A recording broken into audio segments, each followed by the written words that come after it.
252. 9. Los principios de la violencia.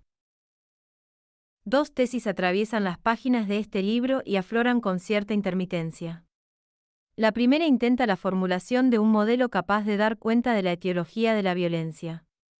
En este modelo, la comprensión de las relaciones de género juega un papel central. La segunda tesis, que emerge sobre todo de los dos últimos capítulos, hace referencia a avenidas y estrategias posibles para dejar atrás el largo periodo de la prehistoria patriarcal. La célula violenta. La primera tesis parte del principio de que el fenómeno de la violencia emana de la relación entre dos ejes interconectados. Uno horizontal, formado por termos vinculados por relaciones de alianza o competición, y otro vertical, caracterizado por vínculos de entrega o expropiación. Estos dos ciclos se articulan formando un sistema único cuyo equilibrio es inestable, un sistema de consistencia deficiente. El ciclo cuya dinámica violenta se desarrolla sobre el eje horizontal se organiza ideológicamente en torno de una concepción de contrato entre iguales y el ciclo que gira sobre el eje vertical corresponde al mundo premoderno de estamentos y castas. En ambos ejes, los miembros son portadores de índices diacríticos de su posición relativa.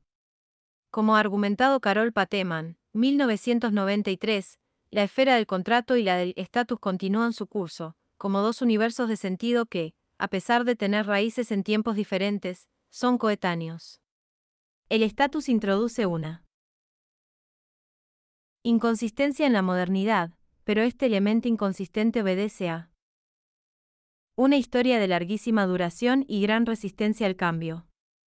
El primero rige las relaciones entre categorías sociales o individuos que se clasifican como pares o semejantes. El segundo ordena las relaciones entre categorías que, como el género, exhiben marcas de estatus diferenciados, señas clasificatorias que expresan un diferencial de valor en un mundo jerárquico. Estas marcas son construidas y percibidas como indelebles. No es casual que al hablar de estructuras elementales de la violencia, la 253. 254.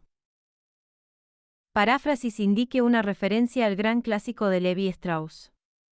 Aunque con libertad, es posible avanzar en la huella de ese préstamo, que nos pone a disposición un esquema teórico útil para hablar de la mecánica de la violencia. En el modelo de Levi Strauss, 1967, lo que describo como eje horizontal corresponde al plano de los trueques, de la circulación de las dádivas, del comercio, del lenguaje, y el eje vertical es el de la conyugalidad y la progenitura. Las interdicciones intrafamiliares denominadas prohibición del incesto, vigentes en el eje vertical, son la condición de posibilidad para que la dinámica del primer eje, horizontal, pueda constituirse. Al examinar un poco más la adaptación del modelo Levi-Straussiano a la dinámica de la violencia, observamos que en el eje horizontal se alternan relaciones de competición o alianza, que para los fines del análisis son equivalentes, ya que solo tiene sentido hablar de alianza en un régimen marcado por la disputa y la competición o mientras que en el eje vertical, el de los estratos. Marcados por un diferencial jerárquico y por grados de valor, las relaciones son de exacción forzada o de entrega de tributo. En su forma paradigmática, de género, el tributo es de naturaleza sexual. En este sentido, es claro que la noción antropológica clásica de dádiva obedece exclusivamente a la dinámica del eje horizontal, de demanda igualitaria, en tanto que es importantísimo percibir que lo que circula en el eje vertical tiene un aspecto diferente y su carácter es de tributo o entrega, por el hecho de corresponder a una economía de circulación entre desiguales. La dádiva mantiene afinidades con órdenes basadas en la noción de dignidad universal de los semejantes, el tributo responde a un orden basado en el honor o valor desigual. Estos dos regímenes o coordenadas normativas son, en realidad, dos economías simbólicas articuladas en un único sistema y su interacción puede ser representada gráficamente como el cruce de ambos ejes. Esto es así porque la capacidad de exacción en una economía simbólica de estatus es justamente el requisito indispensable para formar parte del orden de pares. El tributo obtenido es la propia credencial que los miembros de este orden se exigen, unos a otros, para incluirse como semejantes. Dicho de otra forma, en los sistemas en que la economía simbólica de estatus tiene un peso predominante, todo sucede como si la plenitud del ser de los semejantes, aquellos que califican o a los que se considera acreditados para participar en el circuito de iguales, depende de un ser menos de los que participan como otros dentro del sistema. Ese ser menos, minusvalía, solo puede ser resultado de una exacción o expropiación simbólica y material que reduce la plenitud de estos últimos a fin de alimentar la de aquellos. Podría hablarse aquí de una verdadera extracción de plusvalía simbólica, donde el estatus, a diferencia de una clase basada en una lógica puramente económica, se fija en la cultura como categoría jerárquica y adquiere marcas percibidas como indelebles. En verdad, en la práctica y tal como la conocemos, toda extracción de plusvalía económica se comporta también como extracción de PLLLS valía simbólica, lo que equivale a decir que todo régimen de clase se caampeta, en el plano sociocultural, como un régimen de estatus. En los casos extremos de demanda o presión de los antagonistas semejantes en el orden de contrato, el otro en el orden de estatus del eje vertical será llevado a la condición de víctima sacrificial, en un gravamen extremo que debe ser impuesto como prueba de capacidad para participar de la economía simbólica de los pares. Aquí, el tributo es la propia vida del otro en el orden de estatus. En este momento en que comienzan a cruzar fronteras las noticias de numerosas muertes de mujeres asesinadas con exceso de crueldad en localidades tan distantes como Ciudad Juárez, en la frontera mexicana con El Paso, Texas, Recife, en el nordeste brasileño, o Cipolletti, en la Patagonia argentina, esta estructura o modelo de análisis muestra su productividad. Crímenes semejantes, considerados inexplicables por los medios y los militantes, sin líneas de investigación, por los funcionarios de gobierno y la policía, y vinculados con el tráfico y el poder económico por la opinión pública, obedecen, según creo, a la creación y perpetuación de fraternidades mafiosas. Los miembros de estas fraternidades sellan su pacto de silencio y lealtad cuando, en comunión nefasta, manchan sus manos con la sangre de las mujeres mediante su muerte atroz, en verdaderos rituales donde la víctima sacrificial es colocada en esa posición por ninguna otra razón más que la marca de su anatomía fem. Nina, índice último de subalternidad en la economía desigual del género. Destinada al consumo canibalístico en el proceso de realimentación de la fratria mafiosa. Lejos de ser la causa del crimen, la impunidad es su consecuencia, pues la cofradía mafiosa sella su juramento de lealtad y silencio con la sangre del cuerpo profanado en complicidad. El tributo, rendido en un festín macabro, aquí coincide con la propia vida subalterna, y su destino es acreditar a los cofrades para el ingreso o la permanencia en el orden de pares. En este sentido, esta nueva modalidad de femicidio, el femicidio mafioso o femicidio de fiatrias, es la alegoría perfecta, el caso extremo y la concreción misma del modelo que aquí presento. Feministas mexicanas y brasileñas han comenzado a llamar a esos asesinatos crímenes de odio, tomando prestada del inglés la expresión hate crimes, que se aplica a los crímenes contra homosexuales, negros, turcos u otras minorías. De este modo, se interpreta que el móvil es el odio contra esas categorías sociales. El término no me parece adecuado a este tipo de crimen contra la mujer, pues no. 255. Representa lo que creo es el móvil principal y el sentido de este tipo de acto. La razón por la cual disiento con esa denominación reside en que si entendemos el acto violento como un enunciado con intención comunicativa, no creo que la víctima sea su interlocutor principal sino los coautores, socios en la enunciación. Si tuviéramos que diseñar un campo de interlocución preferencial resultante de la responsividad preferencial del enunciado, este sería el de los otros significativos en la fratria, y no el del otro en el eje de la relación de estatus. En el idioma de la alegoría freudiano-lacaniana, se trata del hijo devorando ahora, por la fuerza, la parte del cuerpo nutritivo que la figura paterna le sustrajera en el pasado, el hijo haciéndose padre, apropiándose canibalísticamente de aquello que lo realiza en la función paterna de dominio sobre el cuerpo femenino. En el último grado de la barbarie patriarcal, se revela el esqueleto mismo del sistema, aflora, descarnada, la estructura, se espectaculariza la S. Na psíquica fundamental, el cuerpo genérico de la mujer se reduce para adherirse definitivamente a la función de objeto destinado al consumo en la construcción de la masculinidad. Es el hijo ahora que debe aprender a transformar la competición en alianza, en confraternización, por medio de la comunión nefasta en el tributo apropiado, el cuerpo femenino. Está destinado a reproducir el programa que le fuera inoculado en el instante mismo de su acceso a la escena patriarcal, a ser agente del artefacto violento que lleva adentro, a menos que, reflexivo y perseverante, se vuelva capaz de desactivarlo. Este modelo se complica considerablemente cuando percibimos que, por ser interconectadas, cada una de estas coordenadas no es en absoluto inmune a la norma y a la dinámica de la otra. De hecho, se influyen mutuamente y presentan lo que se podría definir como un efecto de recíproca absorción.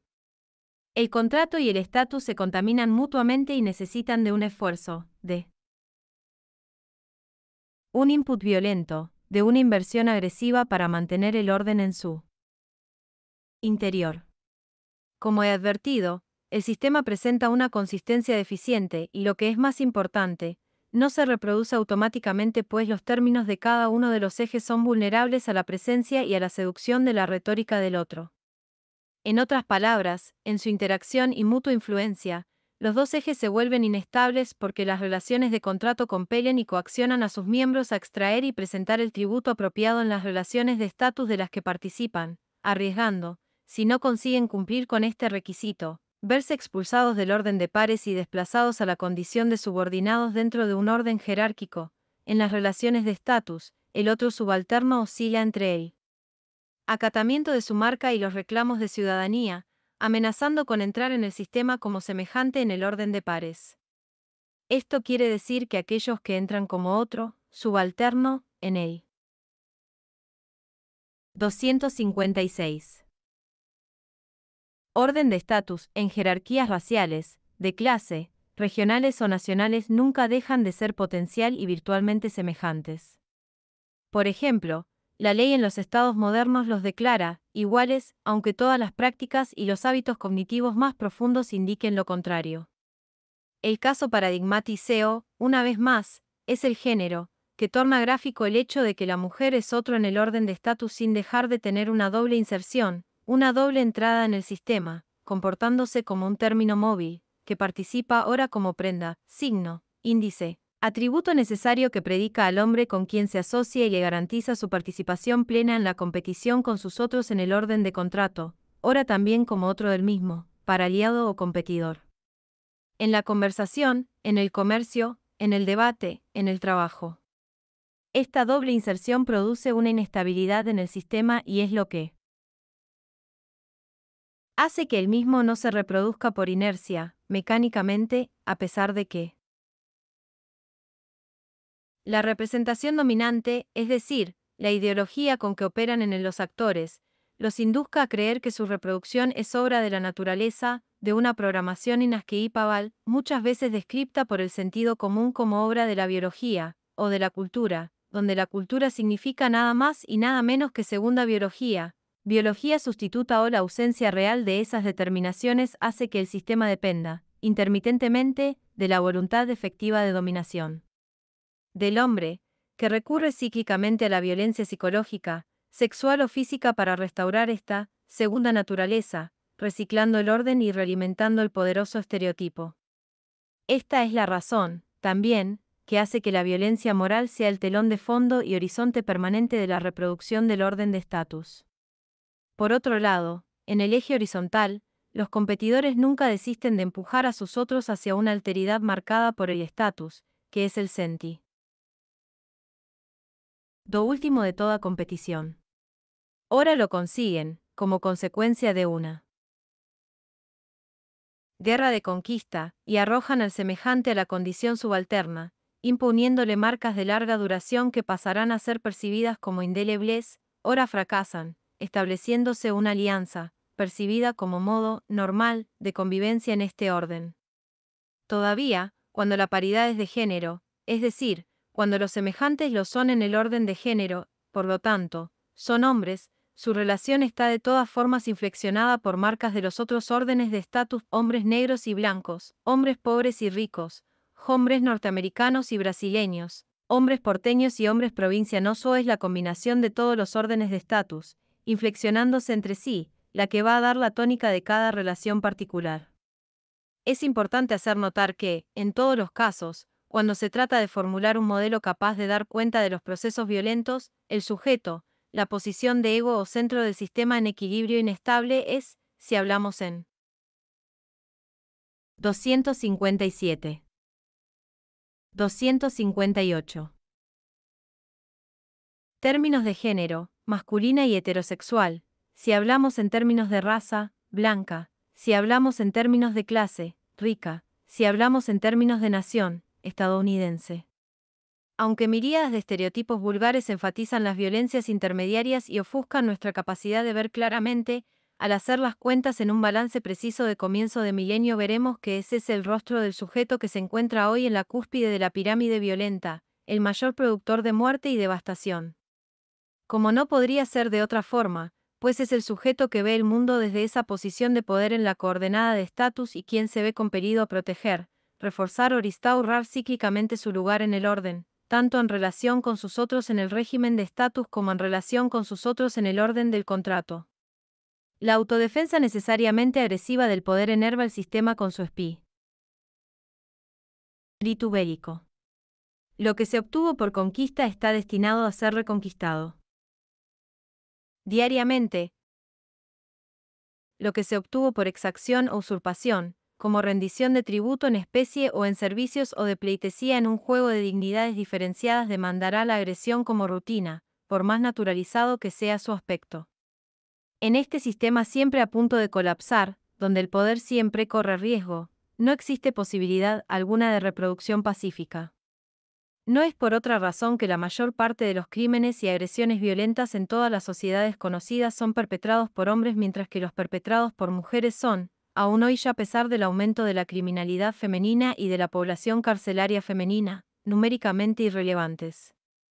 Si pasamos revista a la tipología de la violencia bélica entre ejércitos que representan estados diferentes, la violencia de Estado o terrorismo de Estado sobre la sociedad, las violencias insurgentes, terrorismos políticos y religiosos, representadas como ilegítimas por no estar respaldadas por estados nacionales, la violencia de género en sus varios aspectos, la violencia policial, el crimen común casual, ocasional, de gángsters y bandidos poco profesionalizados, la violencia del crimen profesional independiente propia de las bandas de ladrones y sus redes de distribución asociadas, el crimen organizado corporativo nacional, el crimen organizado corporativo internacional, el homicidio indirecto en masa o genocidio que resulta de la corrupción en la administración pública, y todas las conexiones y reclutamientos existentes entre estos niveles de violencia que atraviesan, de arriba abajo, todo el continente social hasta los niveles capilares de las relaciones más íntimas giran en espiral a partir de una célula elemental que prolifera ad infinitum, la escena elemental del patriarcado, con su mandato de poder. En cualquiera de estos estratos y modalidades, siempre la exacción de tributo moral o material para la constitución o realimentación del poder, o la disputa por poder económico, político, forman parte del móvil en esta economía simbólica beligerante. 1.